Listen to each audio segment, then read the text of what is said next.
విషయాలలో నూతన ప్రత్యర్థులు, కొంత వృత్తిపరంగా మీరు తీసుకునే కీలక నిర్ణయాలలో కావచ్చు, వృత్తిలో మీ క్రియేటివిటీని ముందరే వాళ్ళు ఇది చేసి, వాళ్ళు దాన్ని అభివృద్ధి చేసుకునే విధంగా వాళ్ళు దాన్ని ఇది చేసేసుకునే అవకాశం ఉంది కాబట్టి, మీ దగ్గర నుంచి వాళ్ళు క్యాచ్ చేసి, వాళ్ళు అభివృద్ధి చెందే అవకాశం ఉంది కాబట్టి, వృత్తిపరమైన విషయాలలో మీరు అధిక శాతం ఫోకస్ చేస్తూ ముందుకు వెళ్ళేటప్పుడు మీ క్రియేటివిటీ గాని, మీ ఆలోచనలు గాని సక్సెస్ అయిన తర్వాత ఇతరులతో డిస్కస్ చేయడం చాలా వరకు మంచిది. ఈ విషయాన్ని గుర్తుపెట్టుకోవాలి.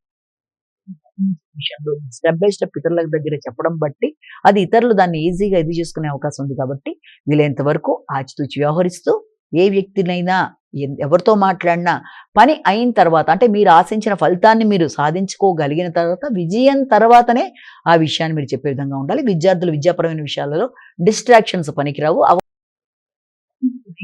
అనే శ్లోకాన్ని పఠించాలి. విద్యాపరమైన అభివృద్ధి కొరకు తీసుకునే నిర్ణయాలలో ఎట్టి పరిస్థితుల్లో వెనుకడుగు వేయకుండా విద్యాపరంగా తల్లిదండ్రులు కూడా విద్యార్థులు విద్య సంబంధించిన పరీక్షలు రాసే సమయంలో కూడా తల్లిదండ్రుల యొక్క సహకారంతో తల్లిదండ్రులు కూడా శ్రీ హయగ్రీవాయ మహా అనే శ్లోకాన్ని